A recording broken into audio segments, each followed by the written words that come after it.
Ka nisur me debatet forta sesioni i ri parlamentar për vitin 2026. Kryetari i Kuvendit Niko Peleshi tha se ky sesion ka për synim që në parlament të miratohen ligje që çojnë Shqipërinë sa më pranë BE-s. Fjalën e tij e ndërpren disa herë deputetët e opozitës, të cilët kundërshtuan praninë e zëvendës kryeministres Belinda Balluku në seancë. Uroj që ky vit jetë një vit pune i mirë, me më shumë qetësi institucionale dhe me më shumë rezultate që do të ndjehen në jetën e qytetarëve. Në këtë kuvend na ka sjellë besimi i qytetarëve nga të gjitha anët e vendit. Ata presin që ne të mbajmë parasysh interesat e tyre dhe interesat e vendit. Të ngjiresh, kujdes, kur propozojmë apo miratojmë ligje, të rinjt duan të binden se nismëria për ta është më e mirë këtu në krahasim me çdo opsion tjetër. Të moshuarit duan të sigurohen se mundi viteve të punës do të shpërblehet me ditë të bardha. Qytetarët në qytet apo në fshat kërkojnë siguri dhe standarde gjithnjë më të mira shërbime publike dhe infrastrukturës. Agenda integruese në Bashkimin Evropian, që do të jetë kryefjala dhe në këtë sesion të ri, ka potencial të jashtëzakonshëm për të dhënë përgjigje për sfidat e shoqërisë shqiptare dhe për t'u kthyer në një narrativ kombëtare entuziaste.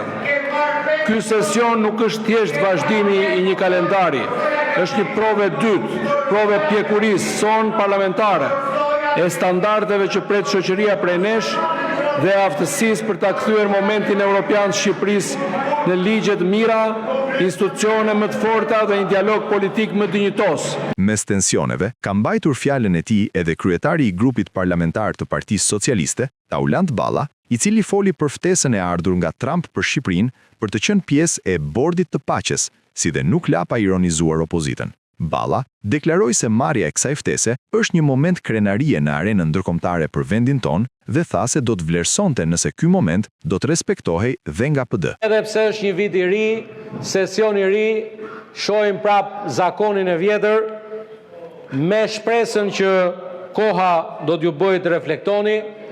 Kuvendi i Shqipërisë sot mblidhet në këtë sesion të dytë në një moment të jetë pozitiv dhe krenarie në arenën ndërkombëtare për Shqipërinë, e cila sapo është ftuar të marrë një tjetër rol të pa imagjinueshëm pak vite më parë për Shqipërinë tonë, sikurse është ftesa e presidentit të Shteteve të Bashkuara të Amerikës, Donald Trump.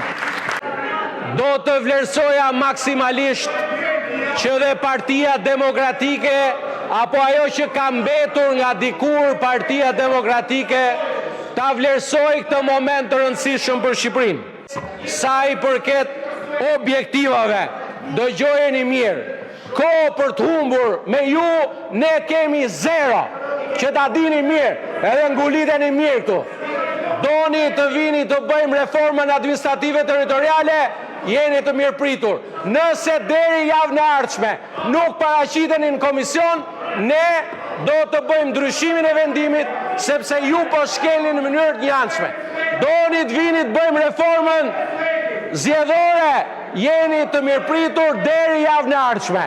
Nëse nuk vini deri javën e ardhshme, këto ëndrat në diell, shko thuja atyre krushve tash në orën 6, se me ne ke mbaruar punë, ti edhe qyqarët që të vinë nga mbrapa. Vetëm pak minuta ka zgjatur seanca plenare këtë të hënë, që ishte edhe e para për vitin 2026. Deputetët e PD-s bllokuan foltoren që në fillim të punimeve. Kryetari i Parlamentit Niko Peleshi kaloi për miratim disa ligje që morën vetëm votat e deputetëve të mazhorancës.